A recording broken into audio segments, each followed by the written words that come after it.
প্রত্যেকের এক একটা শিক্ষা আমি দিয়ে ছাড়বো, আর আমি যেটা বলি আমি তা করি।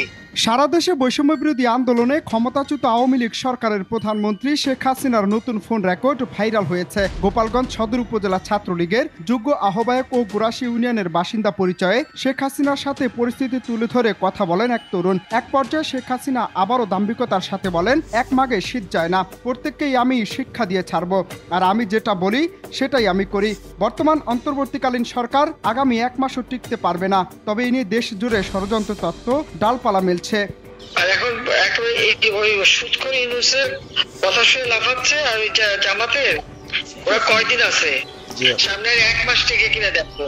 এ সময় বারবার আপা আপা করে তরুণটি জানান, আপা দেশের অবস্থা খুবই খারাপ, যৌথ বাহিনীর অভিযানে বাড়িতে ঘুমাইতে পারি না। গতকাল গোপালগঞ্জ পার্টি অফিসে এসে 6 জনকে অ্যারেস্ট করে নিয়ে যায় যৌথ বাহিনী। আপনার জন্মদিনে বঙ্গবন্ধু কলেজে কেক কাটবো যখন, তখনই ওসি এসে হাজির, নিজেই ছাত্রদের কলার ধরে নিয়ে যায়, মিছিল করলেই অ্যারেস্ট করে। শেখ হাসিনা বলেন, গোপালগঞ্জের প্রশাসনে বসানো হয়েছে একজন ছাত্র দলের, আরেকজন শিবিরের। যে ওসিকে কলার ধরছে, ওসির নাম কি, ওসির বাড়ি কোথায় সেটা খোঁজ করে বার করো, আমারে পাঠাও, সবকিছু দাও, বললো যে 1 মাঘে শীত যায় না।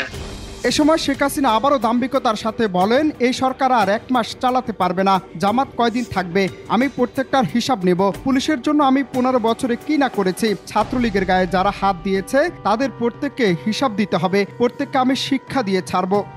আর এখন একেবারে ওই সুৎখোর ইউনূসের কথা শুনে লাফাচ্ছে, আর ওই জামাতের ওরা কয়দিন আছে, সামনে 1 মাস থেকে কিনা দেখো। ঠিক আছে, 15 বছর দেশ বেতন ভাতা বাড়াইছি, রেশন বাড়াইছি, এই পুলিশের সবকিছু করে দিচ্ছি, জি আপা, আর্মিদের করে দিচ্ছি, এই পর্যন্ত যে পর্যন্ত সব আমার প্রমোশন পাওয়া।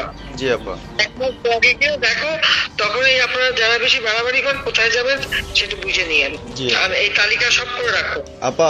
এবার গুইলে হিসাব নেওয়া হবে। আল্লাহ এরপরে যদি আল্লাহ যদি সুযোগ দেয়, তার আগে যারা আমার নেতা কর্মীকে হাত দিচ্ছে, কোপায় কোপায় ছাত্রলীগে মারতেছে, প্রত্যেকের এক একটা শিক্ষা আমি দিয়ে ছাড়বো, আর আমি যেটা বলি আমি তা করি। Ananta Hasan Masud, Bangla TV news desk.